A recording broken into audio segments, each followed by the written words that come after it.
afternoon. Welcome to Dialogue with Deidre. I'm the host, Deidre Malone, and thank you so much for joining us today on the M1 TV network. And of course, this show is sponsored by the Carter Malone Group. I'm excited to talk to my guest today. This is the first time that he's been on our show, but I've known him at least 5 years now, Torrey Bates, and he's the executive director for the Kingdom. Torrey, welcome to Dialogue with Deidre. Well, thank you for having me, Mrs. Malone. I feel like I'm in the presence of greatness. Oh, stop it. I feel Stop like I should it. be interviewing you. No, you are magnificent, and your facility is magnificent. I appreciate it. I want to tell the story, and then I'm going to let Torrey talk to you about his organization. We had an opportunity to meet through the city of Memphis. We worked together on the Family Fun and Fitness Day. Mm-hmm. And so our first time going out to your facility, I was like, where is this? and I'd never seen it. Right. So talk to us about what you have like in the heart of Raleigh. Sure. So we've been in Raleigh for 22 years. And so we've been there as the neighborhood has changed, and, prayerfully we'll be there as the transformation happens again. We're a 100-acre camp and retreat center located in Raleigh. Zip lines, ropes courses, cabins where we can sleep up to 300 overnight, the whole kit and caboodle, dining halls, auditoriums. But the dream, or the vision rather, of For the Kingdom came from a kind lady by the name of Miss Becky.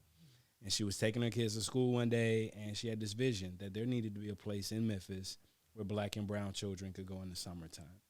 And so one time she had this thought, and that was it. Her and her husband went off and did like missionary work on ships. He's a doctor. And as they came home, she kind of carried this vision again. And after, maybe a few years, she decided to start looking for property. And as she looked for property, of course, this is before the days of Zillow. Right. So, she had to wait for the newspaper to come out. And as it did, she searched and she saw a property in Raleigh. And her words were, "There's no way we can afford a home in Raleigh." And so as they looked and kind of went back and forth, come to find out, the landowner at the time wanted to sell to believers. He was working for FedEx and moving overseas, and he just wanted this property to go into the hands of someone who was going to do something with it. Right. And so he sold us the property for less than the value of it. And over the years, it's been the kindness of the city of Memphis, different churches, organizations, that we've been built. The property was built with no debt, so everything you see was done sheerly off of philanthropy. That's amazing. And you're still today, I know because you've gotten a really big grant from the NBA Foundation. I want to talk about that. Okay. I don't know how big it is, but we know it's a grant, and we know it's multi-year, and Right. we know it's going to take care of some programs. Absolutely. But you still focus, too, on donations. That's important to the mission and the work that you're doing, right? Absolutely it is. I mean, we are where we are because of the collective action of thousands of people over the years. And now that our work is more than just camp and retreat, but more around the redevelopment of Raleigh and being the biggest lighthouse in Raleigh, we want to hug Raleigh and thereby hug our city. And so, yes, it's important. We need that collective action. I mean, it's a huge property, and it can be overwhelming at times. And then you add to it a very needy community right now. We believe that in Raleigh, we're building a lighthouse that will shine bright enough that folks will know that God is there and that he loves the children of Raleigh. He loves the families of Raleigh, and that we will get to help shape the gentrification that is currently occurring. Well, it's an amazing property. I've not done the zip line. You should. Kind of afraid of that, the height part, but just the basketball court. And when we do Family Fun and Fitness, I mean, it's just amazing to see all those families out there, Torrey, having a good time on your property. I know that makes you feel good. It does, and it's a part of what helps fund our work. I mean, hospitality is at the bedrock of who we are. I call us the Marriott of ministry, right? We want to strive for the level of excellence that when you come and see us, you want for nothing. And the experience is unlike anything you can get anywhere else in the country, much less our city. Well, I and its foundation is based on faith. And so, that's important, I think, for believers to know and understand. Absolutely. That if you want to go to a campus that is, mission focused on God and believers, that, for the kingdom is a place to go. Absolutely. Have your retreat or have your church picnic. Absolutely. Or celebration. We've just done our first 2 weddings. We've got 2 more weddings on the calendar this year. But by coming to us for some of these wonderful experiences, just imagine, your son gets married and you choose for the kingdom.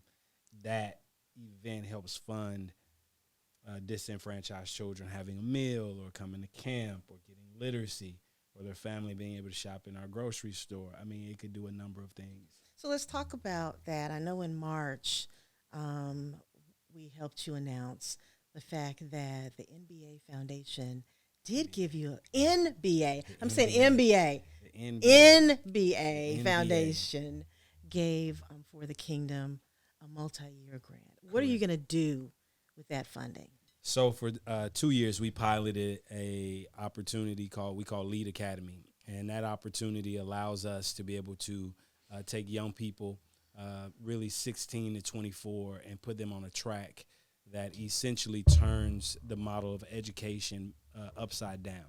So typically you go to school, you pay to go to school, you acquire these loans with hopes that what you got your degree in, you're going to actually get a chance to do.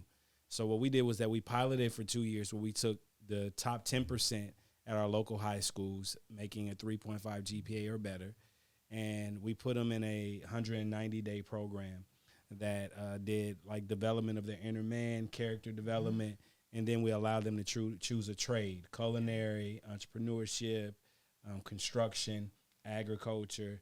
Now we have music and video production and a few others. So we tested it with the top 10%.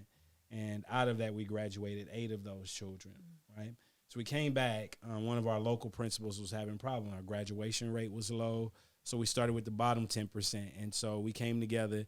She called them all together, all those who were truant, that were juniors or seniors that weren't on track to graduate on time. And I went out to Raleigh High School, and I met with the young people, and I gave my best version of a Dr. King speech, to them, to try to motivate them. And we had, 30, 40 kids sign up. That's right? Great. Only out of that sign up, out of that feel-good moment, maybe about 14 came through, actually got involved in the program, and we saw everyone in that class graduate from high school, right? Which was a phenomenal opportunity for us. But we also got a chance to do job placement locally for them. And so we were just piloting it, see if it was something that was needed. The Department of Labor came along, saw the program, and were like, you should register these as apprenticeships. Wonderful. Which is what we did in 2021. We registered them as apprenticeships. And so now we have apprenticeships in agriculture, music and video production, culinary, barbering, and then we're working with Montgomery Martin, where we have our first apprentice going through with them to become a general contractor. And so basically, we applied for a grant with the NBA. We've been working closely with the Grizzlies Foundation. Salute to y'all and the work y'all do and the opportunity to be in fellowship with y'all. And right before Thanksgiving, the NBA, the National Basketball Association, they called and said, hey, we got your grant, and we want to offer you a grant this year. And you can't say how much, and they put all these stipulations on it, but that they wanted to walk with us in it, that they saw the work we were doing and wanted to join us. And so that grant will allow us to fund young people 18 to 24 specifically to learn more about themselves, to be able to delve into some career pathways locally here in the city, and hopefully teach them that just, when you're young, or not just young, at some point in your life when you're down, you feel like, if I can just change where I live, I can't wait to get out of Memphis, sort of thing, that your life will change. What we want to show is that you don't have to change your geography to see life transformation. And so we've kind of taken that model, and these are paid apprenticeships. So instead of them paying to go to school, they're being paid to come and learn. So it's based on education, experience, and then providing opportunities. So we have experience and opportunity partners throughout the city, still looking for more in those fields that can help we can pass our young people along for externships and opportunities for paid experience opportunities as well. That's a really good opportunity for our young folk, Absolutely. our young adults that need that type of, don't know quite yet what they want to do, Correct. but might have an interest. That's an incredible opportunity. And agree. kudos to your organization, because I'm sure there were probably thousands of organizations that the NBA Foundation looked at. Sure. And for you to be one of, what, it was 31 grants that were awarded, that's pretty amazing. I agree. Pretty amazing. It's really humbling. Yeah. You know? I mean, most folks, I can remember when I first got here in 2019 from Atlanta, we were having a dine and discuss on our property. And so we had different groups at different tables, CEOs and local business owners with children, school teachers. The tables were really diverse. And I can remember hearing in the background someone saying, all of this is good, but a camp can't change Raleigh. And I heard that and kind of tucked it away because to me, it was a reputation for people trying to box God in. You know what I mean? I do. Because the whole reason why I came to Memphis is because I felt like from here we could change a city and be a lighthouse and a representation to the world, that just because we're impoverished doesn't mean we have to stay that way. That's right. Or talk about it. And so this is one of those opportunities that was like a red letter day for us. It validated the work we're doing to help shift Raleigh, right, and our surrounding neighbors is a real thing. And that, you know, you have big organizations like the NBA seeing it as a viable opportunity for young people. And so, yeah, it's humbling, but it's also really affirming that we should keep going. Well, I just think that your outlook is amazing, especially with what you've been through since you've been in our city. Yeah. You know, we've worked together, maybe about 3-4 years now, Correct. Torrey, and a few months ago when we were meeting, I didn't realize until one of my colleagues told me that you had been shot driving in your car down a Memphis street, and some random person just shot at your car, opened up fire. Yeah. It was another red letter day. On that day, I've been believing there's a property right across the street from us. You know it because we would park cars there Right.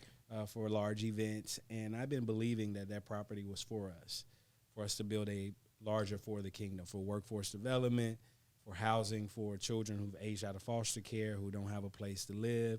The state gives them $300, and I told, well, holla. Yeah. And so I saw this opportunity for us to morph. A lot of the work we were doing could go across the street. And my board voted yes, although they kind of laughed at me like, there's no way you're getting the money. And right before Thanksgiving again, we got a call from a kind friend who donated $1 million. Oh, my goodness.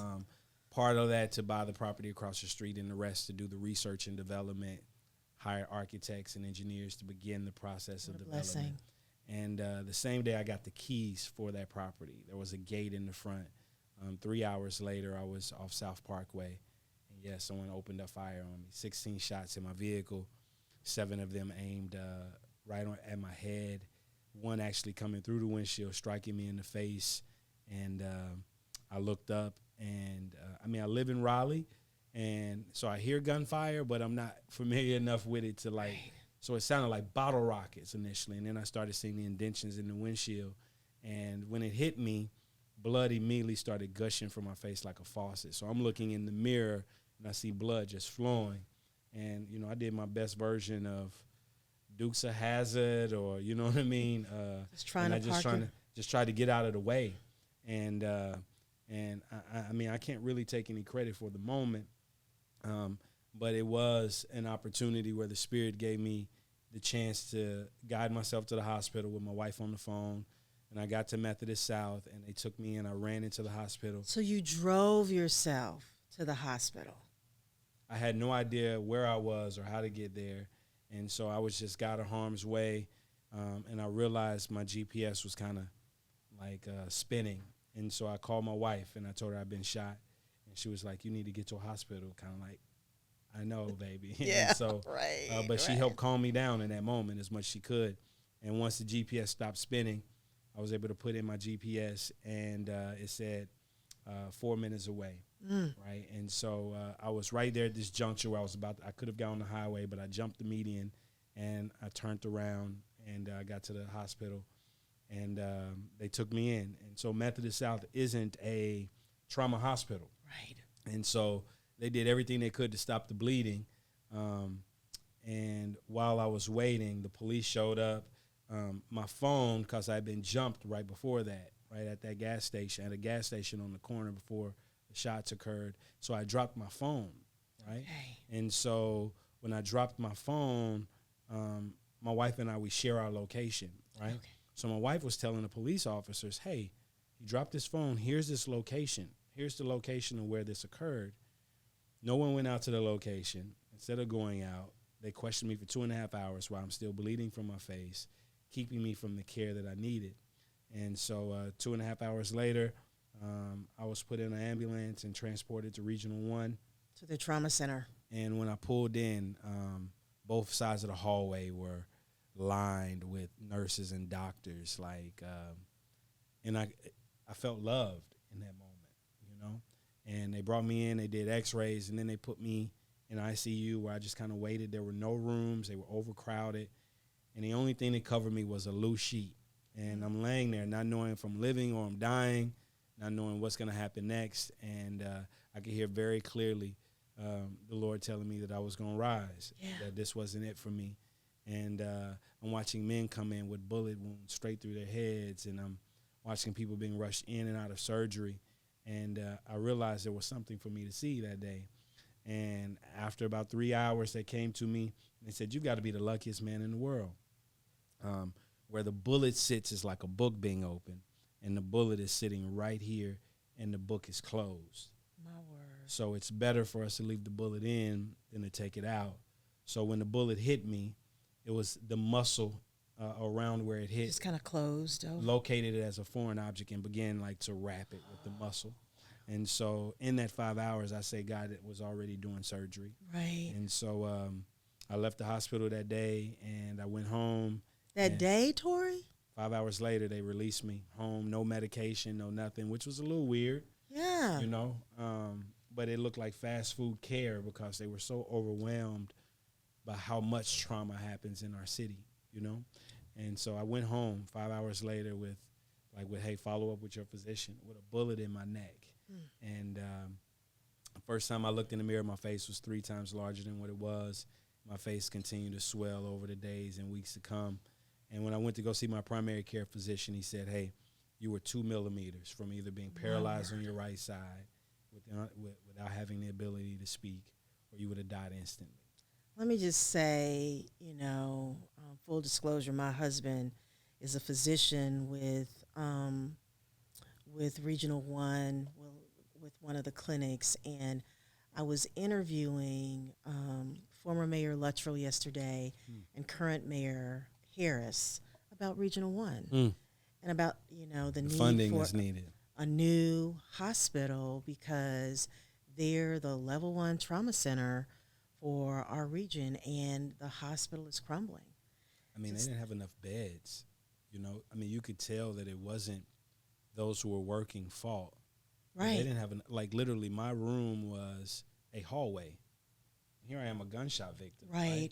And they don't even have a room for me to be in. And that's what I called it, that they were subjected to fast food care. Right. We were all, it didn't matter if we were white or black or whatever.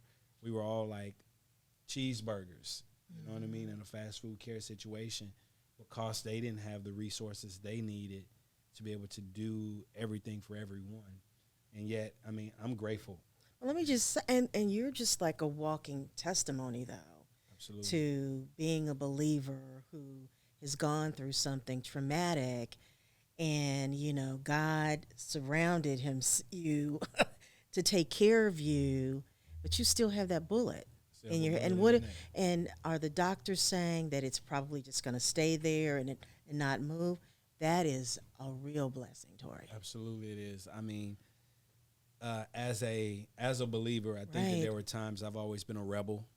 Always kind of moved to the beat of my own drum, and I've made competition out of everything. Being a former athlete, And I can realize I was running so hard even on that day that I wasn't taking time to even celebrate, right? Like I should have been at home celebrating with my family, this huge blessing.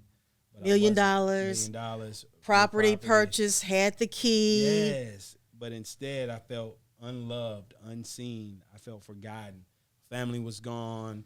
There was no one from a board perspective celebrating. When I got here, I took over what was the Titanic at the time. Yeah. And so I just felt really uncelebrated. And so I also package it with the importance of mental health. I know it's Mental Health Month. Mental health is important. So important. Because even with all that success, there were these moments and this fight for significance still. And on that day, I think all these years, because I've been a rebel and I've been forgiven for so much, I just, my tagline is here to serve. Yeah. So I feel like a servant. That day, just his care, like his love, like the specificity of his love, I realized I was a son. Like no longer should I call you slave, but I'll call you a son.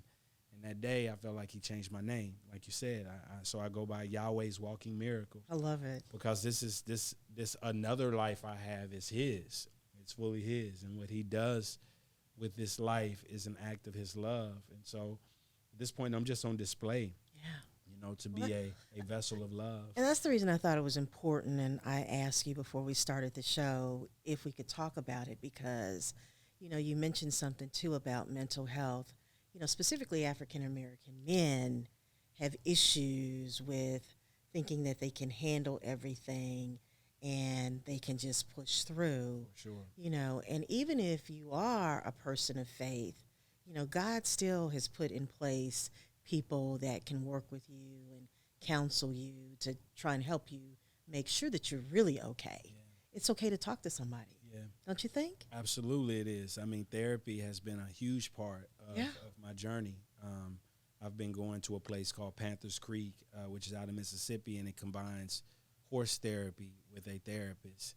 And the combination of those has been life-changing for me. I mean, honestly and truly.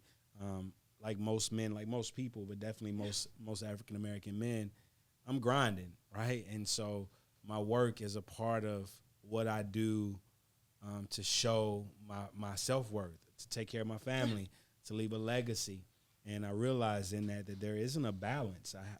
Like literally, Deidre, there were days after being shot that I was still getting up trying to do stuff. And my family was like, please sit down. If you don't sit down somewhere. Right. But that's a hard task to actually be still and to know that even if I do nothing for the next month, I'm still loved. Exactly. Things are still all right. I still have a level of significance.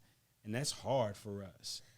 I tell women all the time, because I've gone through counseling, there have been times where, I think I'm a superwoman and I can push through everything.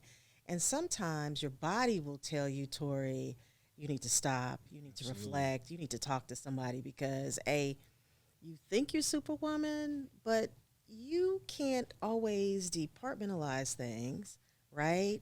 You sometimes need to talk through them. Absolutely. And there's nothing wrong with that. Absolutely. It's a wonderful thing to be able to sit down and talk to somebody that you trust, a professional counselor.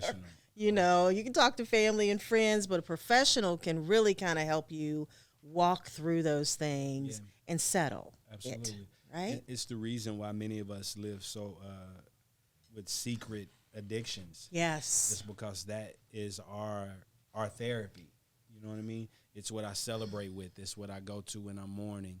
And instead, us understanding that there's a pathway, right, for healing. And even though, Christ is, I hear people who believe as well, Christ already healed me. Okay. You still got to walk that out. Yeah. There are things that you can't just package up and put in the back of the closet. Right. And that's a part of what I've recognized even for myself is that no matter how much I work, no matter how much wealth I acquire, there's work that has to be done on my inner man. And if not, those things are passed along in my heritage to my children. Absolutely. And so I agree, like us fanning the flame of mental health. Healthcare agencies and companies allowing, right, for folks to have that in their benefit packages. It's so important. It is. And even for us at times, especially with all of the shootings as a country, that we should be under a state of emergency for mental health.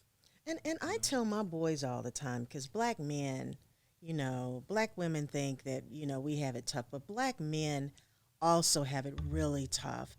And when I was raising them, I would say you're going to have to work harder. You're going to have to be tougher. You're not going to be given anything. You're going to have to earn it. And sometimes you have to take it through your work, but preparing them to understand that it's not going to be easy for you. It's going to be tough. But mentally and through your faith, because they were all at young ages baptized, and we're Baptists, and so, but getting them to know that there's always the Heavenly Father that's there for you, for sure, is important. Absolutely, absolutely, and being able to balance the fact that like the world does not love us, right? And sometimes as a black man, regardless of how much you accomplish, you feel like, even as an executive, there are times I feel like, are you asking me to be a salesman? Right? Is there something else to sell? Yes. And even though the work I do is ministry and there's ownership in it and I know it's a calling, there is the reality that even as a believer and working in a circle of ministry, regardless of what I've accomplished, I'm still a black man, right? And so that wear and tear on you, it's helpful to have people in your corner that, family, a brotherhood of people you can talk to, but you have to have someone who can help you unpack the things you deal with professionally and personally. Absolutely. In order for you to be the best version of ourselves. So, Torrey, we have about 3 minutes left, and I want to spend that time really talking about For the Kingdom.